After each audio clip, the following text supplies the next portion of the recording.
Thank you, Pilar. So I was given the very easy task to make some concluding remarks. Thank you very much. And with the jet lag, it's going to be very easy. I think we've all heard very interesting discussions, and I think it was especially interesting to see the different roles that civil society organizations can play on this issue. Everything from convening different actors, raising awareness, educating the population, children, changing behavior, leveling the policy field, the playing field, being watchdogs, reporting to the governments, creating incentives, etc. If we look at the different working groups, the one on production, for example, we heard about the fact that plastics are useful. We need plastics, but we need to get rid of their hazards. So we need to redesign plastics and redesign the use of plastics.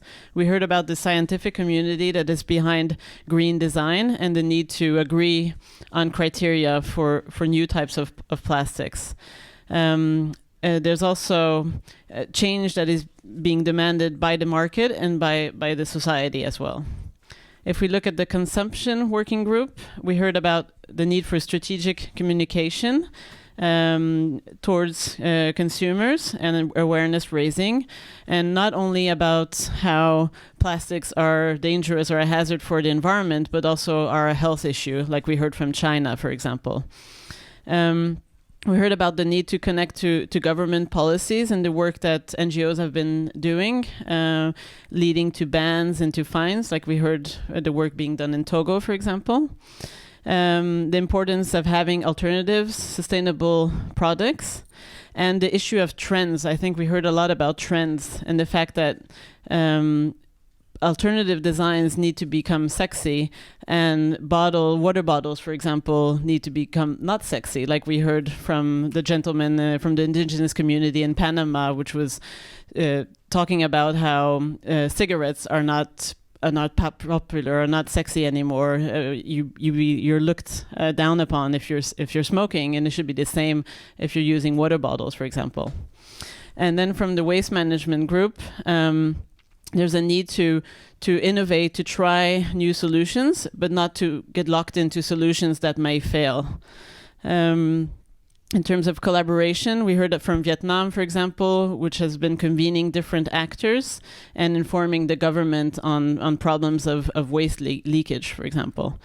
The need to foster local solutions and enterprises. And I think it's also very obvious that communities, countries at different levels are at different levels in terms of the issue of plastics and need to have solutions that are adapted to their context.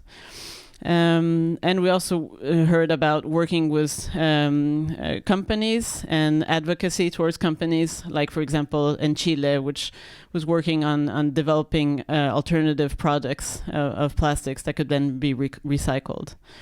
I won't say much about the last panel because I think Einar summarized it also quite well when she was talking about the variety of the people we heard on the panel and the importance of the partnership between the different actors and making sure that they can use their comparable advantage in addressing this issue. So I think I'll give the word to the CSOs. Thank you. Thank you so much. So what we have heard is that the challenge is really, really, really big. And what we listen that a future without plastics, it's possible, and it's the final goal. The circular economy, how to reach the circular economy and to go directly to the grassroots community, and the work has to be in a global action plan, a global alliances, business, industry together with global agreements, and to make these government policy frame laws, to work with these laws, to work with the governments, and to these frame laws has to be implemented with the community. So where to start and where to finish, it's to the leverage has to be in all the sectors at the same time, because we have heard in the different tables that to press the governments to change the laws, the community has to have this awareness and this consciousness, but then the civil society organizations has to work with the community to make this awareness. So we all have to work together and leverage the awareness for the plastics. Communication is part of the success. So even if it's one-to-one in the communities or TV shows, any kind of communication is important. The goal is like news shopping. I heard that in these tables, like news shopping, and but there are communities that are increasing the consumption of plastics and without awareness. So there are communities that are going already to success, but some and a lot of them are going erasing the consumption. The geographic situations as islands are a huge challenge also. There are a lot of places that import everything, produce very few, and cannot export waste. So to manage the waste inside of these islands, it's a huge challenge. Integrate the waste in construction industry. The construction industry is taking a lot of our natural resources, and waste can be used in this construction industry. And also recycling utility objects as tiles, chairs, street boundaries, etc. About, of course, the design of the product since the beginning is very important, so it can be recycled and it can be reused. And the challenge of investment. We just listened that this investment has to be as the investment in bridges, in roads, in the huge investments of the world. So this investment challenge is also something to deal with. Okay, I think more or less. Thank you. Hi, good afternoon. My experience here has been one that is one full of exposure. I've learned quite a bit, and I see one common factor here, a factor of unification.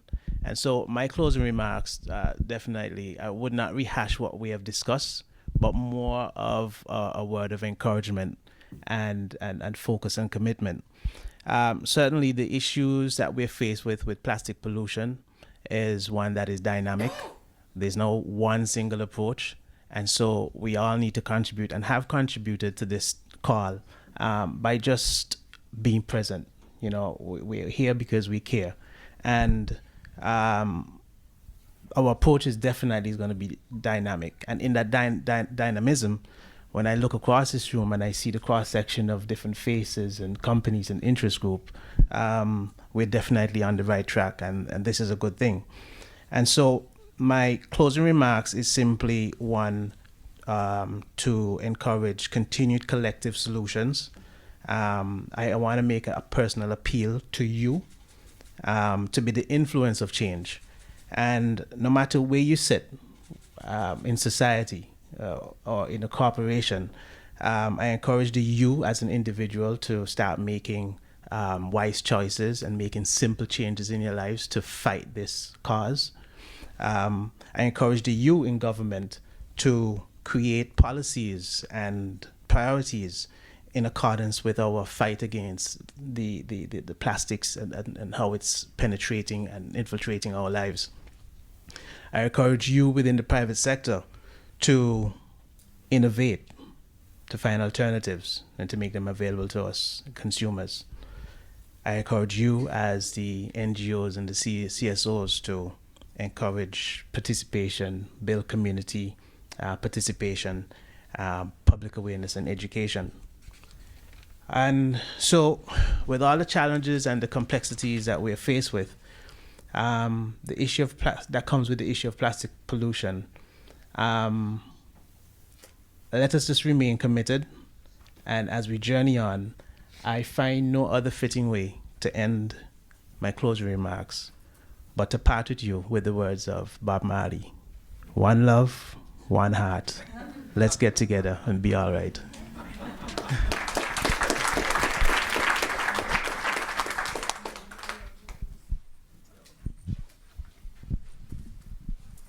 Thank you very much. I'll give the word to the Secretariat. Yes, thank you all so much. This has been wonderful. And with those remarks, I just want to have a big round of applause to all of you for contributing and participating. And now we're going to have our final, the launch of the publication. So I want to invite Françoise Claude from the GEF Secretariat. She's the Director of Strategy, Policy and Partnerships. And I want to invite Undp, Yoko? Pradeep Kurukulasuriya. I never can pronounce this. Kurukulasuriya. There you go. Hi, Pradeep. Very nice to meet you. Nice to meet you. Nice to see you, Pradeep. The floor is yours. Let me just... Sorry, I want to... The publication. Here you go. So we're supposed to have a photo op, right? Yes. Yes, we have to have a photo. So thanks very much to all of you. It's been an extremely interesting day.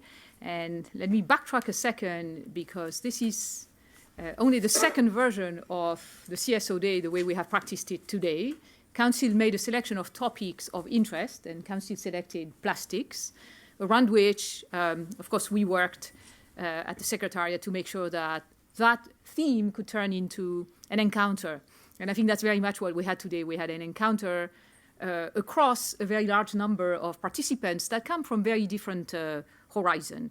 Now, I don't want to repeat any of the facts, observation, sounding alarms that have been shared today, but I certainly want to take stock of the fact that the GEF very much care about what has been discussed today. It's not yet squarely into our program for the main aspects of GEF 7, but it is something that we're building up a lot of reflection and support in moving forward. So that's the first observation. Now, there is one way in which it's already in our program, of course, and we're here to celebrate it. It is via our small grant program, on which we partner with UNDP, as you all know. This publication that you will see today embodies what we hope to, where we hope to expand by the kind of exchange we had today, which is in sharing this knowledge to a broader group of people and to the various parts of society that may be interested in hearing about the actual experience of communities, of NGOs that have mobilized efforts to deal with this issue. And so it is intended really to share the knowledge of those experiences with the very broad group of stakeholders that we represent today. It is relevant to community, to individuals, to women in communities. It is relevant, of course, to governments. It is relevant to cities, administration. It is relevant to entrepreneurs and to the private sector who can roll out some of these experience and bring them to market successfully, hopefully with financing and with growth, right? So what we hope is that these examples can be read, shared, and expanded. And so it is my great pleasure, in collaboration with Pradeep from UNDP, to actually present it today. I think he will probably want to share a few words with you, and you'll have a chance to pick it up at exit so that you can all benefit from this share of experience. So thank you very much, and Pradeep. Great. Thanks. Pilar, you'll have to get used to that name. I'm afraid the Sri Lankan names are a little bit difficult to pronounce, but it's not too difficult. Look, just to say that this publication is something that we are very proud of, and for me, it's almost personally very important because plastics became a household topic when my 8-year-old really decided one day after watching a YouTube video that that was it. No more plastic in the house. And I have to say, a little child changed the behavior of my entire household, and she's now taken it upon herself to also change it in her school. So change is possible. You just need those little catalysts to take effect, and a lot can happen. I don't need to convince you about the importance of this topic. It's been discussed at length today, but I do think that there's a vast community out there who we need to coalesce and sort of get them around this topic, because it really is there that we're going to see a bigger impact. We are talking to the converted here. We really do need to figure out ways in which to get the vast majority to take on this, understand the importance of this topic, and take action, because really we are running out of time. This publication by the Small Grants Facility program implemented by Undp shares some of the experiences from the community level. It is in full alignment with our strategic plan and, of course, the GEF's programming direction. I think one of the highlights of this publication is really emphasizing the circular economy approach. And in this context, it goes into some detail in how one has to address this from a sort of a material engineering and product design perspective. We really have to tackle the consumption issue. And of course, there's a lot of work that has to be done on the waste collection and management area. There are lots of wonderful examples in this publication. There's one from Burundi about a women's association that really replaced the use of plastics in the way they manage seedlings, so effectively taking away about 3 million plastic bags that otherwise would have held those seedlings. There's a great example from India. I think the NGO Sarthak is here, where they worked with vulnerable communities to systematically collect and recycle plastic waste, and this is now essentially generating about 10 tons of plastic waste per day in the city of Bhopal. So these are, inspiring examples. You've heard a lot about them today as well. And in this publication, you'll essentially get a glimpse of local innovations, which we all want to hear about. It highlights that at the end of the day, it's really the poor and the vulnerable who feel the impacts of plastic, because they have the least capabilities and systems to manage with this threat. And then finally, emphasizes the importance of multi-stakeholder dialogues and platforms where different stakeholders really have to come together to take action. So we hope this publication will inspire further dialogue and be useful for many of you, and we are, of course, very proud of our partnership with GEF to bring this to you. So thank you very much. We need a photo, okay. Photograph, yes.